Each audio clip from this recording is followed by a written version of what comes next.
This is the E-Commerce Edge podcast with your host, Jason Greenwood.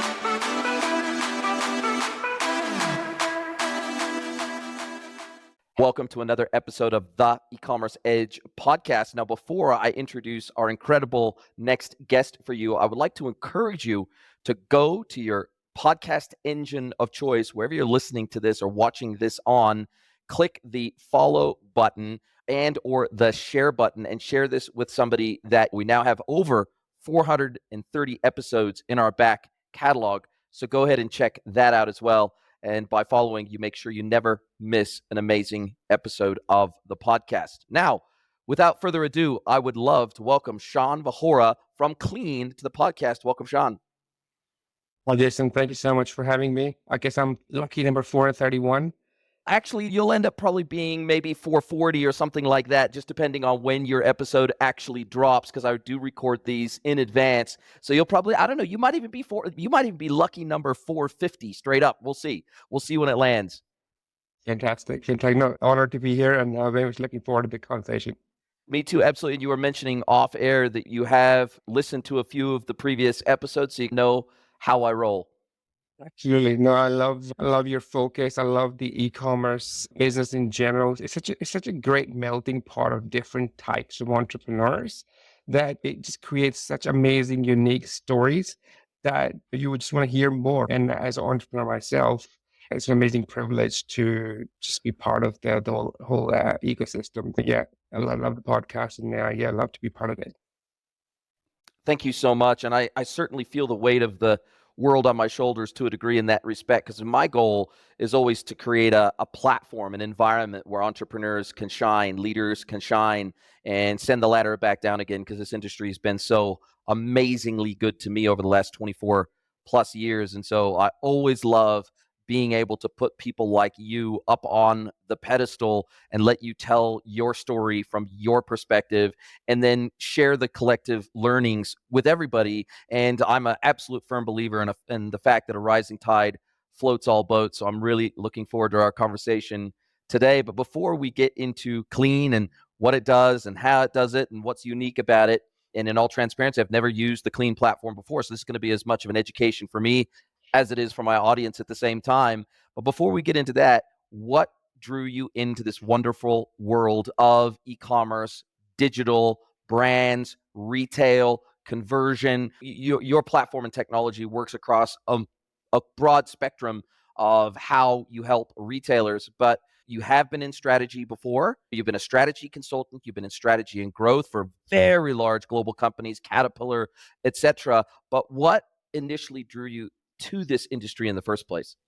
Yeah, look, it's a very interesting question, a very good question. I actually stumbled on e-commerce with Klean. I definitely did stumble on e-commerce, but a few years ago, I actually set up my own Shopify store. When you have that itch for entrepreneurialism, right? You want to do something.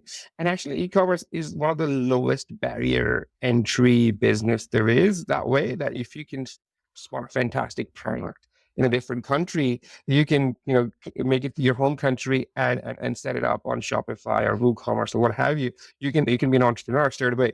But then actually when you start doing it, you realize how complex it is. It's not just about spotting a great product. It's also about your own brand. It's also about your go-to-market. It's also about advertising, conversions, fulfillment, logistics, returns. And that actually opened my eyes quite a bit when I did set up my retail shop. That was 5-6 years ago. And in all honesty, I lost a lot of money as well. It was a great experience, learned a lot, and then moved on. And then I wanted to do a tech startup, and I met my co-founder, and she had the e-commerce background. So I brought the kind of strategy and growth experience, and she had the e-commerce experience. So she was the senior vice president for Depop, the returning resale platform in the Australia and New Zealand division. They're like the Australian New Zealand version of Treat, basically. Correct. Yeah. So she bought the e-commerce experience. I bought the strategy and growth experience. And that's how we formed Klean. And I was most fascinated by e-commerce. I knew from having spent that time a few years ago, how wonderful and complex it is, that it was great to be back in. Was I that love right? I Yeah. love that story because my first e-commerce pure play business, I also had a business partner, and he was responsible for kind of all the sourcing and contract negotiations and logistics and all that sort of stuff. And I was responsible for the tech and the digital marketing and everything else. And I find oftentimes now in my current consulting business, it's just me. I don't have any business partners, but I find that especially when if it's your first major startup, or if you're really trying to do big things, what is it they say? There's this famous saying, if you want to go fast, go alone. If you want to go far, go with others, right? Go with a team. And so I think it really does. I love both. I love being a solo entrepreneur, a solopreneur, but I also love having a business partner or two that can be involved. They can shoulder the load. The great thing about having a business partner is that usually there's rarely a time when both of you are down in the dumps at the same time. It's very rare that you feel the weight of the world on your shoulders at exactly the same time. So usually when you're maybe in a tough headspace, or you're feeling emotionally challenged, or you're feeling like the business is really struggling, but your business partner is there to lift you up and encourage you, and vice versa. And so certainly having business partners, especially when you have a business partner that is a specialist in an area where you're not the strongest, if you Yep. can bring a unique skill set to the table, and the sum of the whole is greater than the sum of the parts. And that always feels really good when you're an entrepreneur. No, that's a fantastic point. You're so right. Being a solopreneur is definitely provided speed, because I also always believe in going as fast as possible with the with technology, with producing a product, with going to the market. But at the same time, having not having a partner now has been quite difficult as well. You do, as a startup, you're always in a roller coaster mode, right? At one point, you think you're going to make billions, and at one point, this has been a terrible waste of time. I can't believe I did this, and all this kind of stuff. But what's been good to Klean is having a really good board, and so we have a couple of really good seasoned professionals who are on the board, and they have been really supportive. And so when I've been up and down, they have been a stabilizing factor for me that I can go and speak to. So they might know all on a day-to-day basis, but they know broadly what's going on, and they are such experienced and seasoned pros that when they see me going up and down, they can be that sounding board and bring me back to normalcy and reality. Totally. And you were saying how you've just gotten back from a holiday with your family, and you said, look, when I was on a bit of an empty tank when I left, but now I've been aware of health, our emotional health, our spiritual health, the health of our family and our relationships. Business gets in the way a lot of that stuff. And the reality is, if we're not careful, it's a pretty quick road to burnout if you're not careful. 100%, 100%. And the story I would like to tell here is actually one of our board members is a guy called Wayne Gerard. So he recently sold his startup for millions, and now he's just doing investment, and he's being part of the boards and things like that. So one of the stories he told me was, in his first 5 years of his startup, he didn't take a single holiday, and he reckoned that killed him. Like that nearly killed him. Like he felt like the stress that he went through the roof, and he nearly killed himself. So he encourages me, and he himself also does it, that every 3 months on the spot, just take 5 days off, 7 days off, away from the business, and that will recharge your batteries and make you go much faster, much better than when you think you can fit more things in that week. I always take that a lot of inspiration from that story and try to implement it myself. And it makes us a lot of young entrepreneurs. And I had to learn this the hard way when I was a young entrepreneur. I'm an older, more gray haired entrepreneur now. But what I had to learn at the time was taking a break to recharge is actually it is essential that you do that to be at your best for the business when you are there. And the reality is, just because you're putting in 80-hour weeks or 100-hour weeks consistently, week in, week out, that isn't necessarily going to put you in a place where you're actually doing right by your business. You're putting up big numbers, but are those big numbers productive? Are those big numbers sustainable? Are those numbers actually doing the very best for your business that you possibly can? And what I love about your story is the fact that by taking time off, you actually shouldn't feel guilt. And actually, most of your best creative ideas, they're not going to come to you in the 80th hour of a business week, right? They come in the quiet times. They come when you're out in nature. They come when you're running. They come when you're at the gym. They come when you're not in the heat of battle, when your brain has a chance to decompress, relax. At least for me anyway, that's when I'm at my most creative, not when I'm in the heat of battle, not when I'm on business calls. It's in the quiet times, the downtime, when my brain can actually unlock those creative juices. And that actually perversely has usually the biggest needle moving impact on your business versus just doing ridiculous hours week after week. 100%. And also, one point I would say in when you want those creative juices to flow, one of the best things is actually travel, because when you're put into a new context, in a new environment, it just triggers something different, right, in your brain that creates those creative juices. So like the story I have is when I was in Italy, I went to the supermarket there. And when you go to a new supermarket in a new country, all the products are different, right? All the aisles are stacked differently. The flow is different. Even the departments are different. And then, yeah, exactly. And then that created more ideas, just having a 10-minute stroll in that supermarket, then sitting there and talking to your team for the 80th hour to come up with new ideas. And that I would encourage anyone to take a holiday in a new country, in a new setting, to get those creative juices flowing. There's nothing like it. I'll take that even one step further, and I'd say if you can live in a different country, do it. Even if it's not doesn't have to be forever, but if you can go and live in another country for 6, 12, 18, 24 months. I've lived in 3 different countries now. I was born in the States, raised in the States, lived in New Zealand almost 30 years, now living in Mexico for the last year and a half. I can attest to the fact that I can back up exactly what you're saying, is that when you intentionally pattern interrupt yourself, and you get out of the mundane, you get out of the routine, it creates new synapses in the brain, it exposes you to new environments, it exposes you to new people, new foods, new weather, new everything. And it helps to create really essential pattern interrupts, even in the way that you think about business and serving customers.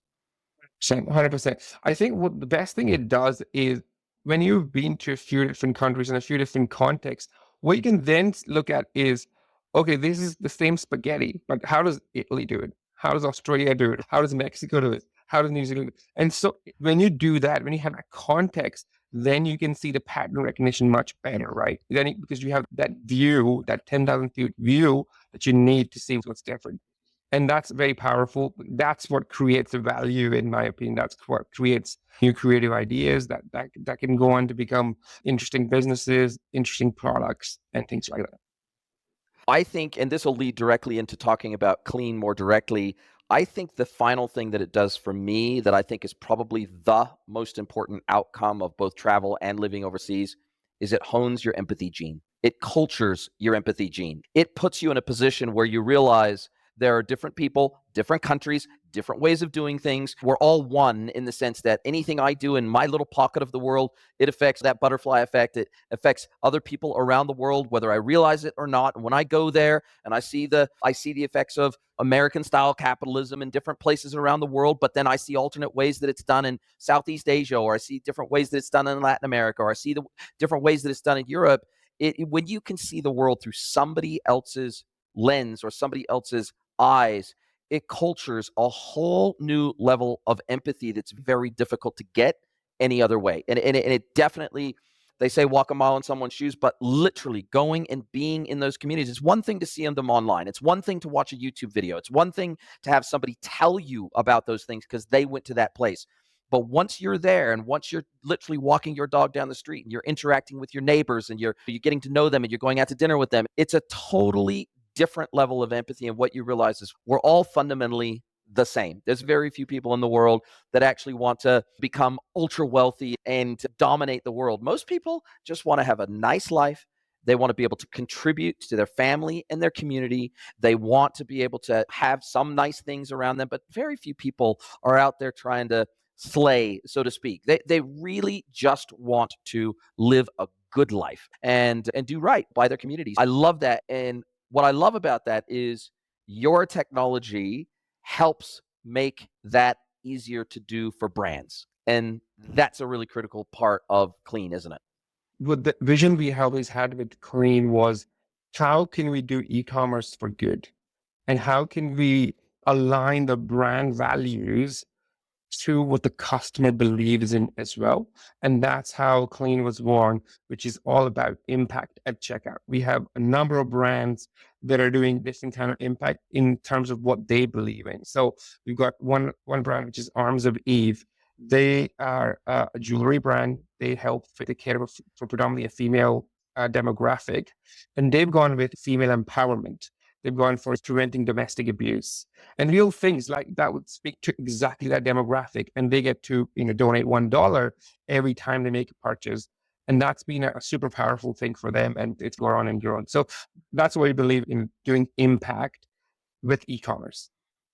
Yeah, and what I like about that is that the relationships that you build on behalf of the brands with the charitable organizations or the impact organizations that they can donate to via the Klean platform, they whatever values they happen to have as a business and whatever values they're trying to communicate to their customers, they also have the ability to connect with those organizations that align with those values and where they think they can have the most impact in their local community, region, state, country, whatever it might be. And so I really like that. I like the fact that obviously some people might be out there to fight climate change. Some people out there might be out there, for example, if you're a pet brand, you might be wanting to help support animal shelters. If your family has been saved by somebody donating blood, you might want to donate money to a blood drive or a blood bank. So it feels like almost any kind of core value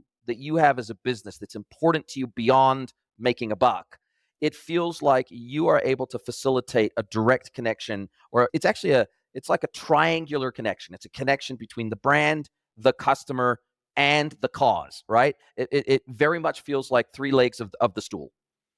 See, and all of that, I'm so glad just that I actually came up with it independently. I always say this whenever I'm on a call with my brands, that there's three parts to this, right?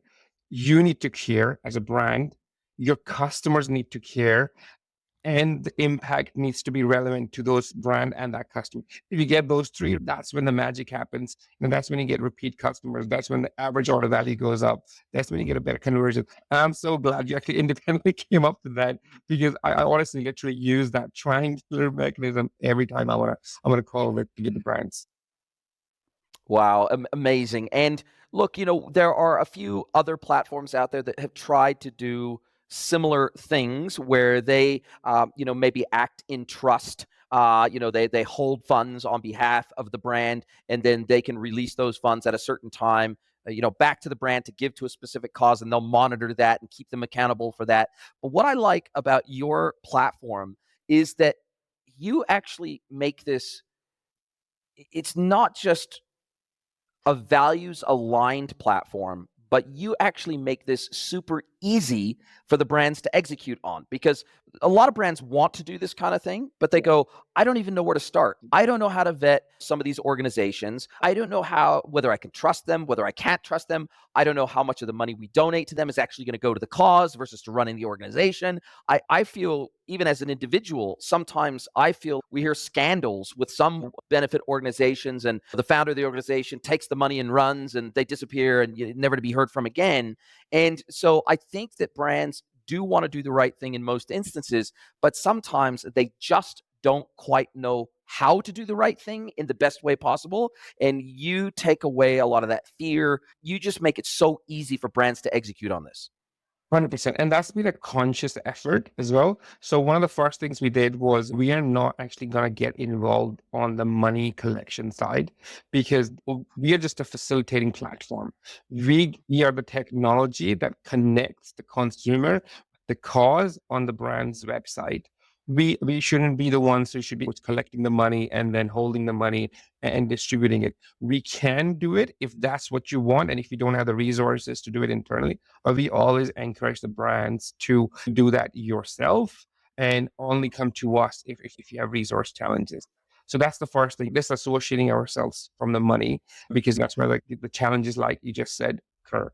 The second thing was we didn't want it to be a burden on the consumer. So it's not you buy something and then you also pay for that $1 impact and what have you. People do impact when and charity when they want and how they want to do it, right? It doesn't need to be with the e-commerce. It's only powerful when the brand covers it themselves and they give you the ability to choose, empowering you to align it to the cause that you want.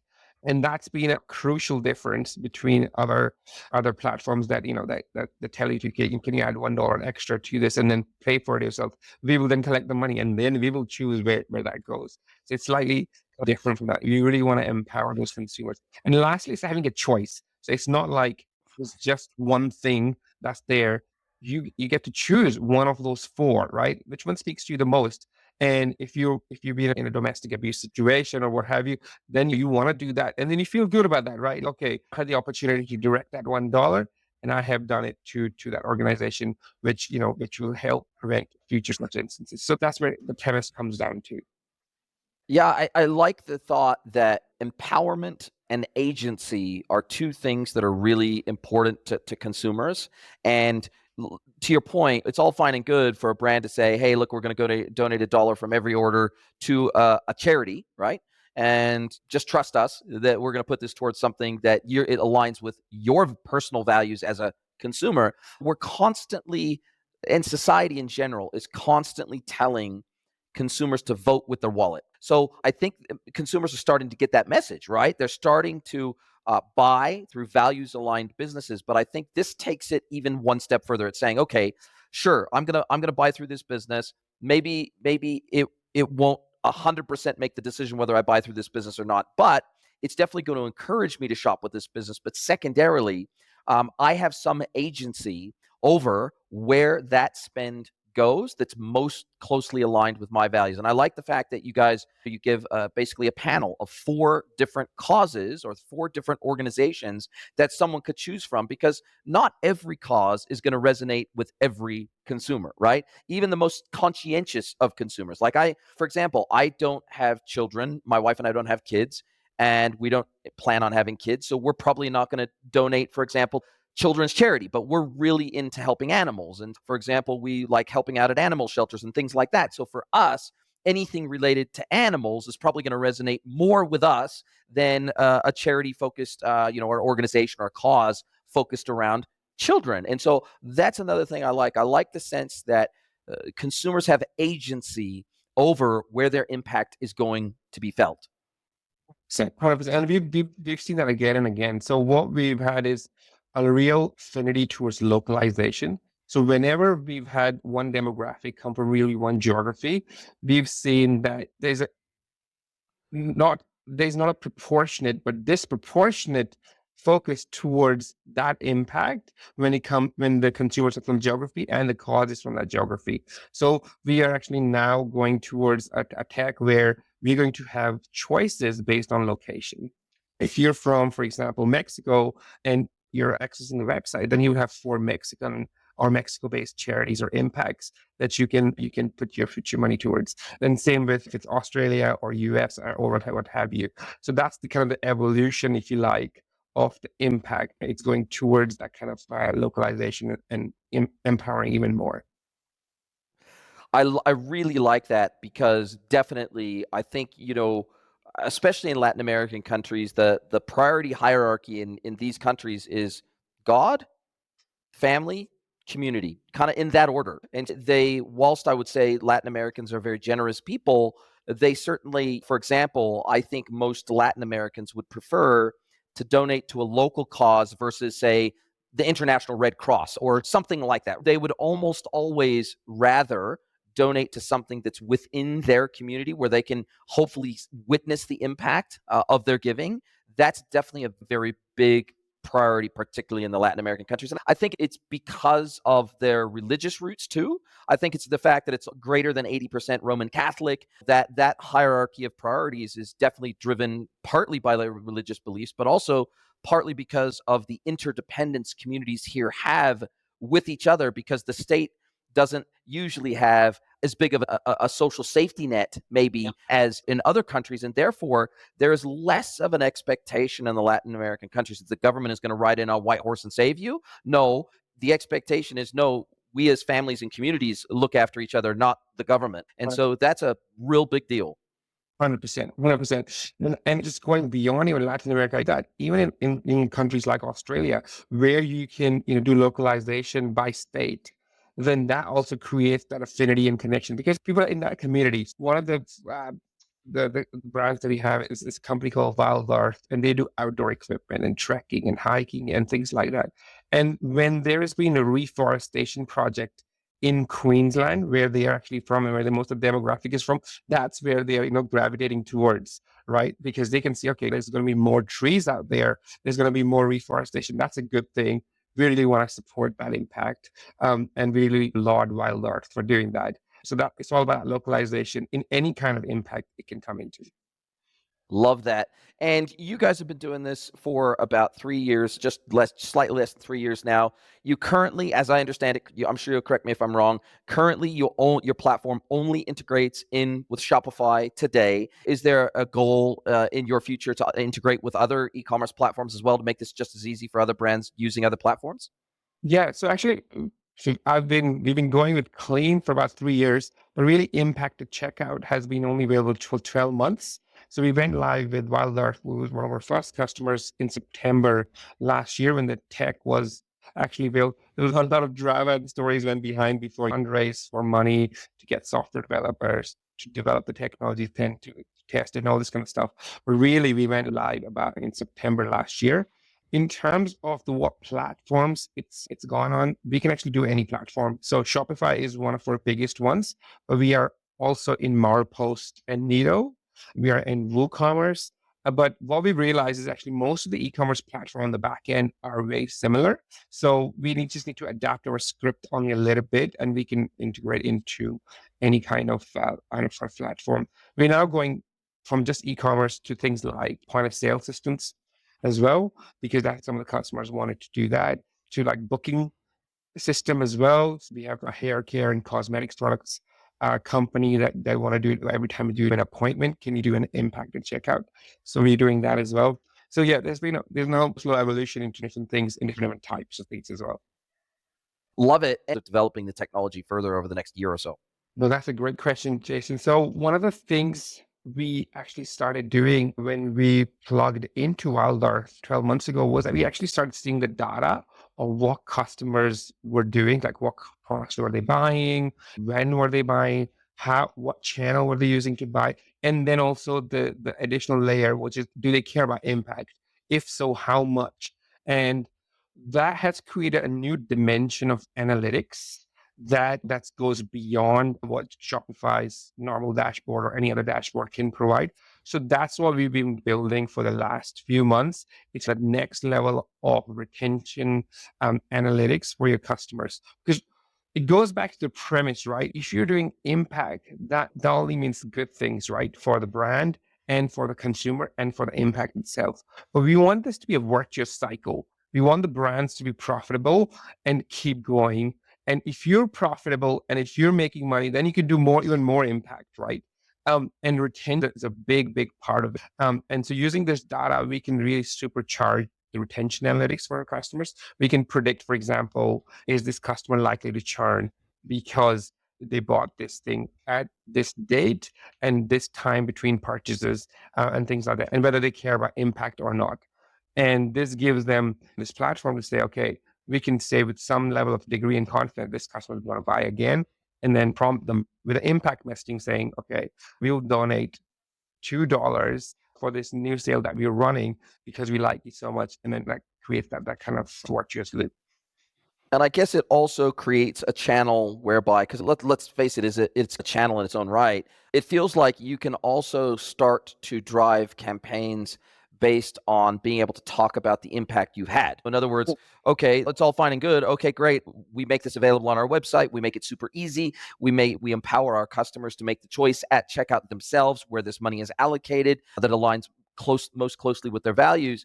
But then after 3 months, 6 months, 12 months, 18 months, whatever it is, we can now go back to those customers that selected that specific cause or organization. And we can say, look, over the last 12 months, we've donated $20,000 to this cause of your choice. And and by the way, here's some of the activities that they've done over that 12 months with that money. Okay, cool. We went and planted this 500 trees, or we went and we saved 100 animals from a no-kill shelter. We did all these different activities where the customer doesn't just feel good in the moment.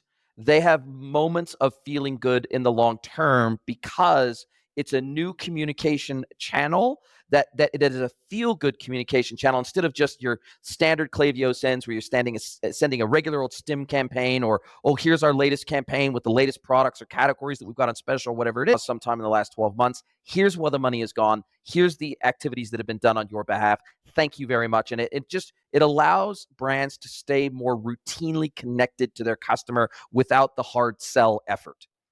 Absolutely, absolutely. It's when you keep seeing those campaigns where you're just running a sale or where you have a discount code, it becomes boring after a while, right? Like 30 other brands are doing the same thing, and I literally get emails every day. They're saying the same thing. When you're doing, it's not charity at checkout, it's impact at checkout.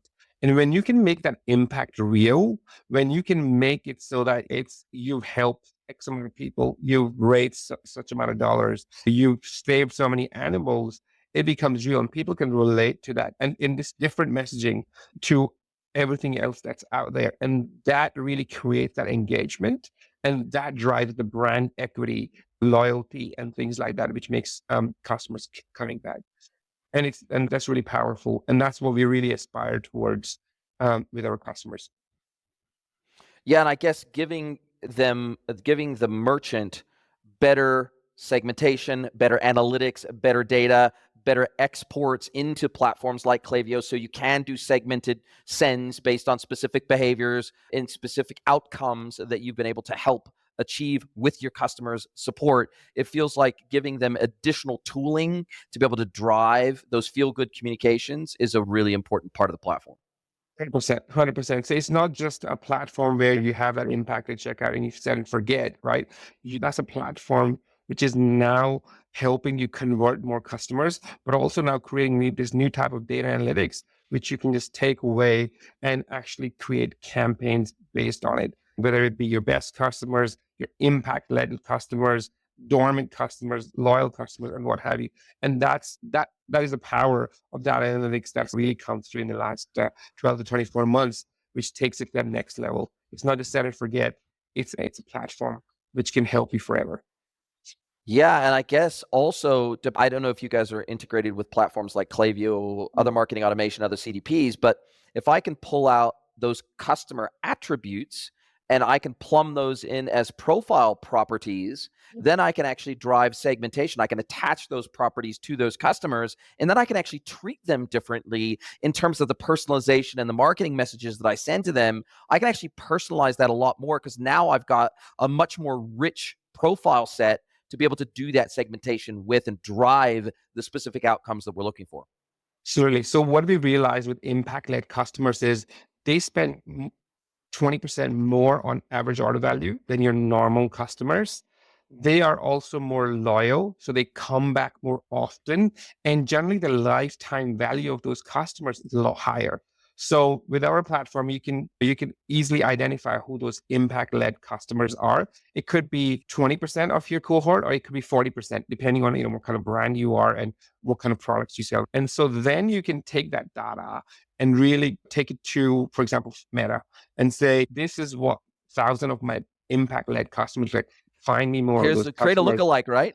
Absolutely. Create a lookalike. And I'm happy to spend 20% more on CAC for them because these are the customers who really move the needle for me. And that's one of the modules we literally have coming up in our analytics in the next couple of weeks.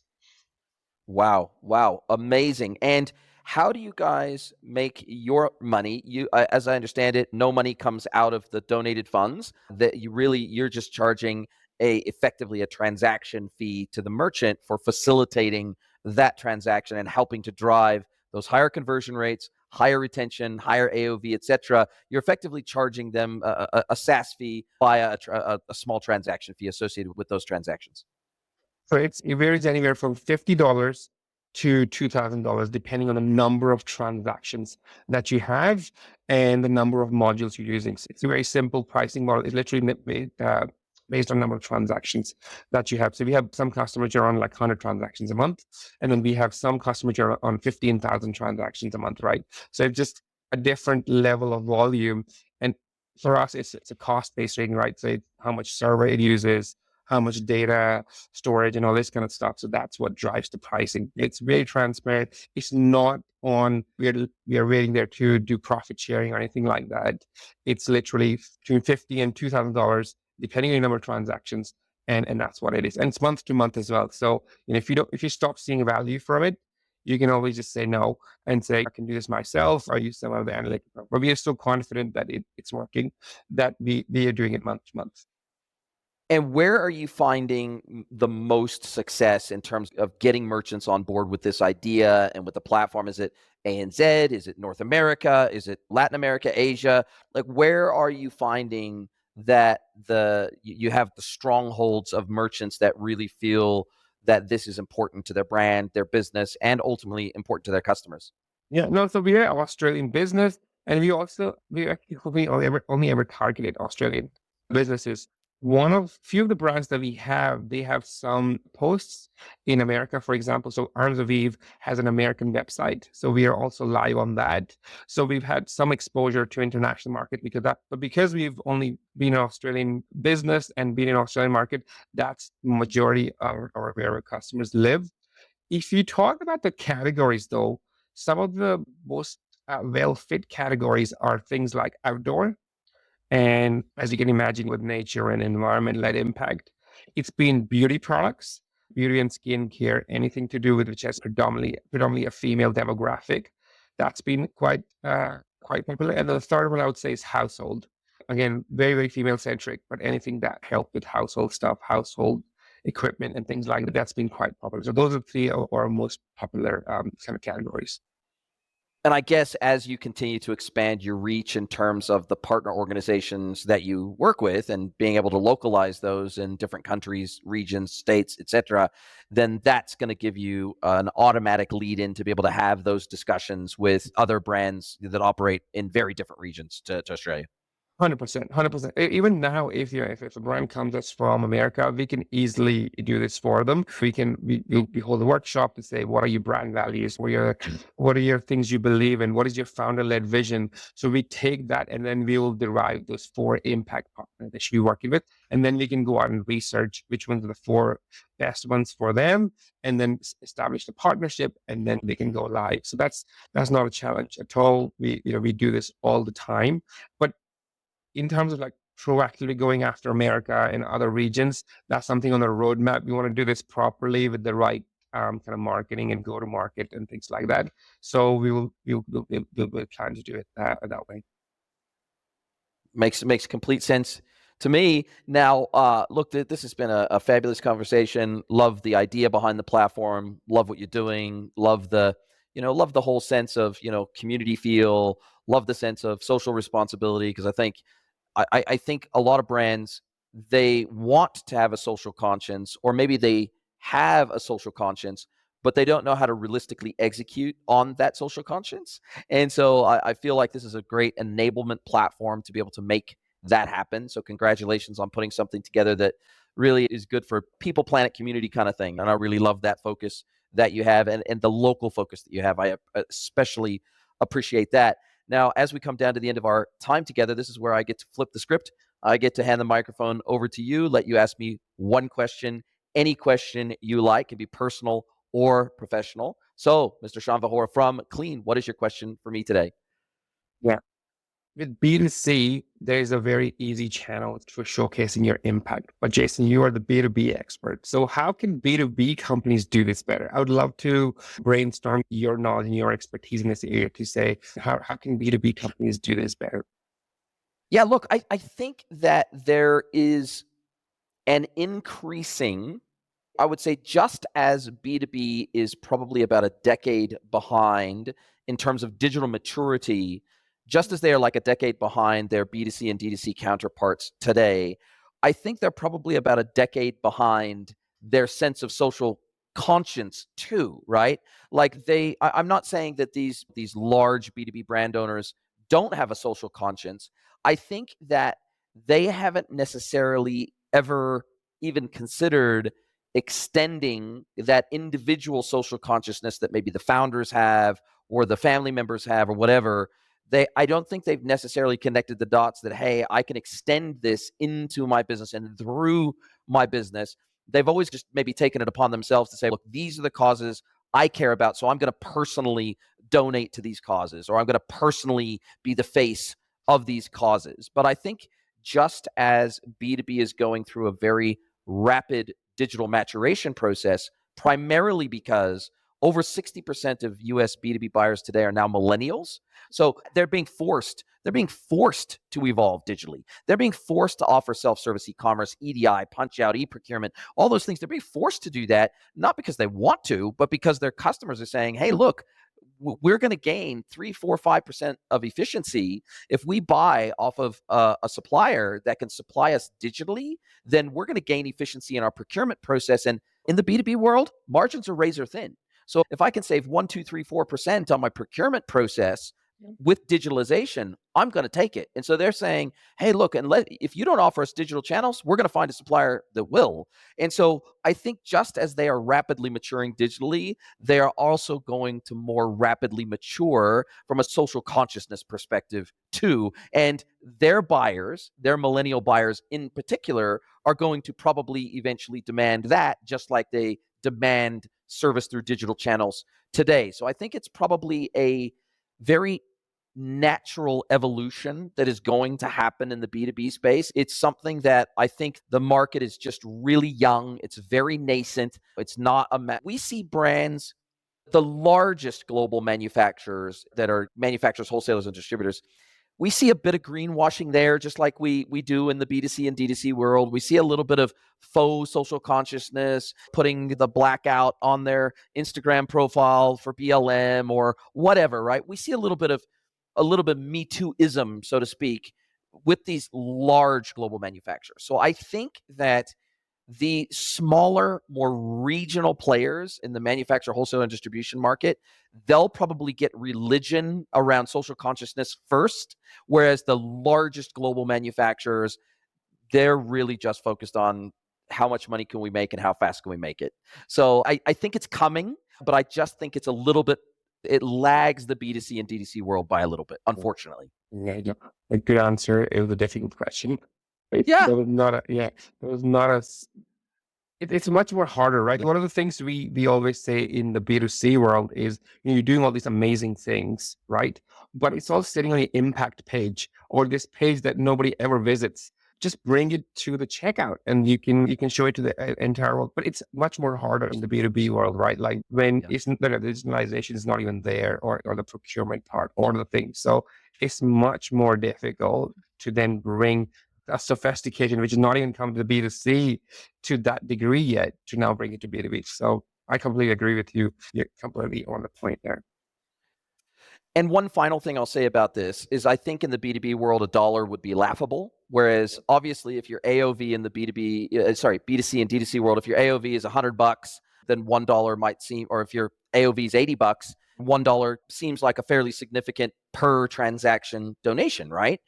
In the B2B world, when your AOV is probably on average 10 times to 20 times what it is in the B2C world, plus your CLV, because those relationships in the B2B world tend to be very sticky, very long-term. As a result of that, you probably have to, you'd probably have to up that to $20, or you'd probably have to up that to $50 or something like that per transaction in the B2B world to have the same level of feel-good impact that you do with $1 in the B2C and D2C world. So that's definitely something I think, if you were to start looking at the B2B sector for that next wave of growth, that's something you'd have to look at, because it would be almost laughable to their customers if they said, oh, yay, great, we donated $1 per transaction, because they do a much smaller number of transactions, but the AOV and CLV is just so much higher. But instead of a retail brand that might be doing 30,000 orders a month, they might do 3,000 orders a month, but those orders are so much bigger. So that's just the nature of the beast of B2B, because they're shipping cartons, pallets, and containers instead of individual satchels. Yeah. No, it's an absolutely different dynamic and a different economics, right? So it would have to adapt it to that.